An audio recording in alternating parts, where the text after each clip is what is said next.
ابتدا سے اختتام تک بتا دیا.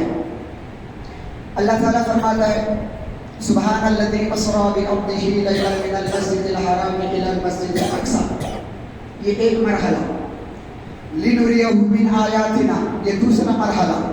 انہ هو السمیع البصیر یہ تیسرا مرحلہ. تو 3 منازل تھے معراج کے, 3 مراحل تھے معراج کے نام کے. پہلا مرحلہ مسجد حرام سے مسجد اقصی یہ زمین کا سفر تھا. اس کے بعد دوسرا آسمانوں سے ہوتے ہوئے سدرہ تک پہنچنا یہ دوسرا مرحلہ. اس کا ذکر اللہ نے فرمایا لنریہ من آیاتنا. اے حبیب ہم آپ کو سفر معراج اس لیے کرا رہے ہیں تاکہ ہم آپ کو اپنی نشانیاں دکھائے. جنت ہماری نشانی ہے, دوزخ ہماری نشانی ہے, سدرہ ہماری نشانی ہے, عرش ہماری نشانی ہے, 7 آسمان ہماری نشانیاں ہیں, یہ چاند سورج ہماری نشانیاں ہیں. یہ جو عجیب عجیب مخلوقات کو ہم نے ان آسمانوں کے اندر رکھا ہے, ان ساری مخلوقات کو آپ کو ہمیں دکھانا ہے. اس لیے ہم یہ سفر معراج آپ کا کرا رہے ہیں. تو یہ دوسرا مرحلہ تھا جو آسمانوں سے سدرہ تک ہوا. تیسرا مرحلہ انہ هو السمیع البصیر. بے شک وہ جو کچھ میں نے میرے نشانیوں کو دکھایا وہ دیکھنے اور سننے والا. وہ کون ہے؟ وہ اللہ کی نشانیوں میں سب سے بڑی نشانی اللہ نے جو مصطفیٰ کو دیا اپنا دیدار اور اپنا جلوہ تھا. اللہ فرماتا ہے میرے جلوے کو دیکھنے والا اور سننے والا کون تھے؟ وہ مصطفیٰ کے ذات تھے. تو انہ هو السمیع البصیر میں لامکان کا اللہ نے ذکر فرمایا. تو ایک ہی آیت مبارکہ میں اللہ تعالیٰ نے تینوں مراحل کا ذکر فرمایا.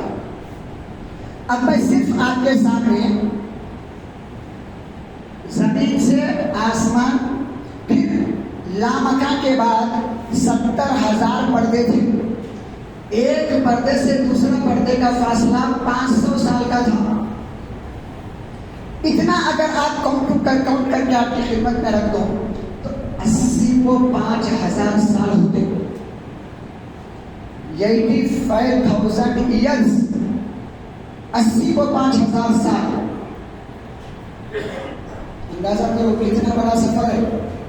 4 گھنٹے کے سفر میں کمر سیدھی ہو جاتی, 8 گھنٹے کے سفر میں لمبے سو جاتے, 12 گھنٹے کے سفر میں 1 دن تک نہیں اٹھتے. یہ حالات آج ہمارے ہیں. 80 کو 5,000 سال کا سفر میرا حبیب جا رہا ہے, آ رہا ہے. ہائے ہائے کیا عظمت, کیسی شان بشریت اللہ نے دیا.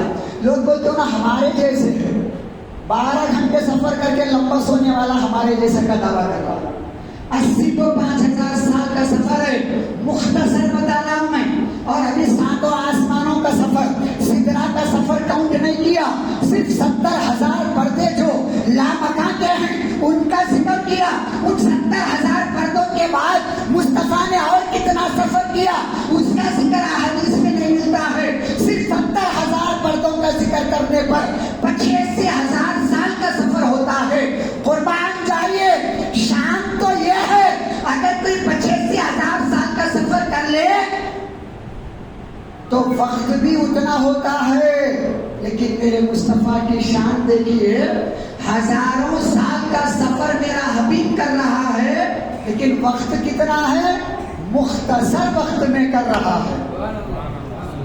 سفر جتنا وقت اتنا رہتا.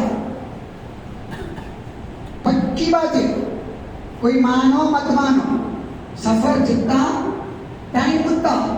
4 گھنٹے کا سفر بولے تو کم سے کم 4 گھنٹے, 5 گھنٹے کا سفر بولے تو کم سے کم 5 گھنٹے, 10 گھنٹے کا سفر بولے تو کم سے کم 10 گھنٹے.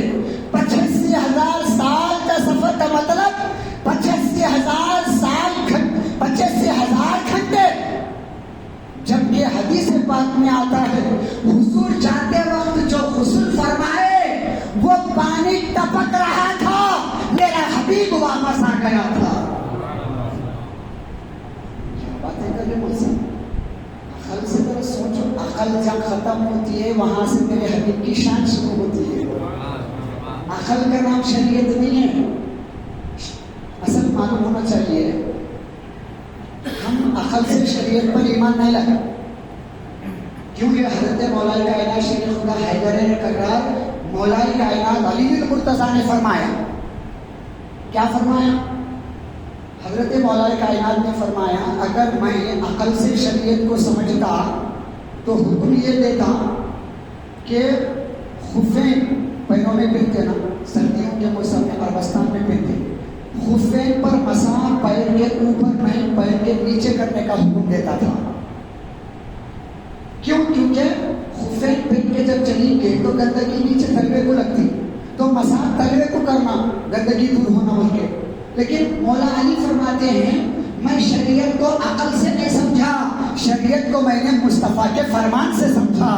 مصطفیٰ نے فرمایا کہ خفین پر مسح نیچے نہیں بلکہ پیر کے اوپر کرنا چاہیے، تو میں عقل کو بازو رکھا، مصطفیٰ کے فرمان کو سامنے رکھ کر شریعت کا حکم دیا. تو حضرت مولا کائنات نے بتایا شریعت عقل سے سمجھنے کا نام نہیں، شریعت مصطفیٰ کے فرمان سے سمجھنے کا نام ہے.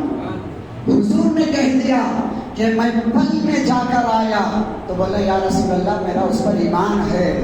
تبھی تو ابو بکر نہیں رہے، صدیق اکبر بن گئے. واقعی معراج کی تصدیق کرنے پر مصطفیٰ نے ابو بکر کو صدیق نہیں بنایا، صدیق اکبر بنا دیا. تصدیق تو سب کر رہے تھے لیکن صدیق اکبر نے جیسی تصدیق کی واقعی معراج کی کسی اور نے نہیں کیا، اس لیے آپ کو صدیق اکبر بنایا گیا.